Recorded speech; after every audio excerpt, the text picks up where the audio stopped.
மத்தேயு நற்செய்தி 25ஆம் அதிகாரம். மக்களினத்தார் அனைவருக்கும் தீர்ப்பு. வானதூதர் அனைவரும் புடைசூழ மானிட மகன் மாட்சியுடன் வரும்போது தம் மாட்சிமிகு அரியணையில் வீற்றிருப்பார். எல்லா மக்களினத்தாரும் அவர் முன்னிலையில் ஒன்று கூட்டப்படுவர்.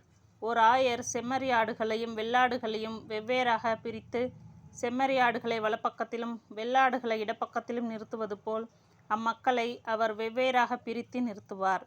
பின்பு அரியணையில் வீற்றிருக்கும் அரசர் தம் வலப்பக்கத்தில் உள்ளோரை பார்த்து, என் தந்தையிடமிருந்து ஆசி பெற்றவர்களே, வாருங்கள். உலகம் தோன்றியது முதல் உங்களுக்காக ஏற்பாடு செய்யப்பட்டிருக்கும் ஆட்சியை உரிமை பேராக பெற்றுக்கொள்ளுங்கள். ஏனெனில் நான் பசியாயிருந்தேன், நீங்கள் உணவு கொடுத்தீர்கள். தாகமாயிருந்தேன், என் தாகத்தை தணித்தீர்கள். அந்நியனாக இருந்தேன், என்னை ஏற்றுக்கொண்டீர்கள். நான் ஆடையின்றி இருந்தேன், நீங்கள் எனக்கு ஆடை அணிவித்தீர்கள். நோயுற்றிருந்தேன், என்னை கவனித்து கொண்டீர்கள். சிறையில் இருந்தேன், என்னை தேடி வந்தீர்கள் என்பார். அதற்கு நேர்மையாளர்கள், ஆண்டவரே, எப்பொழுது உம்மை பசியுள்ளவராக கண்டு உணவளித்தோம், அல்லது தாகமுள்ளவராய் கண்டு உமது தாகத்தை தணித்தோம்? எப்பொழுது உம்மை அந்நியராக கண்டு ஏற்றுக்கொண்டோம், அல்லது ஆடை இல்லாதவராக கண்டு ஆடை அணிவித்தோம்? எப்பொழுது நோயுற்றவராக அல்லது சிறையில் இருக்க கண்டு உம்மை தேடி வந்தோம் என்று கேட்பார்கள். அதற்கு அரசர், மிகச் சிறியோராகிய என் சகோதரர் சகோதரிகளுள் ஒருவருக்கு நீங்கள் செய்வதையெல்லாம் எனக்கே செய்தீர்கள் என உறுதியாக உங்களுக்கு சொல்கிறேன் என பதிலளிப்பார்.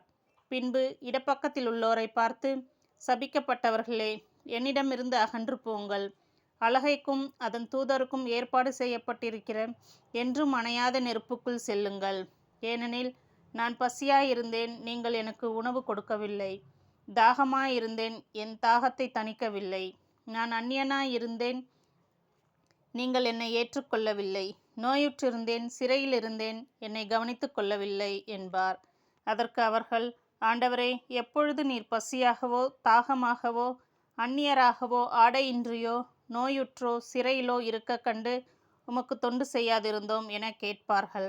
அப்பொழுது அவர், மிகச் சிறியோராகிய இவர்களுள் ஒருவருக்கு நீங்கள் எதையெல்லாம் செய்யவில்லையோ அதை எனக்கும் செய்யவில்லை என உறுதியாக உங்களுக்கு சொல்கிறேன் என பதிலளிப்பார்.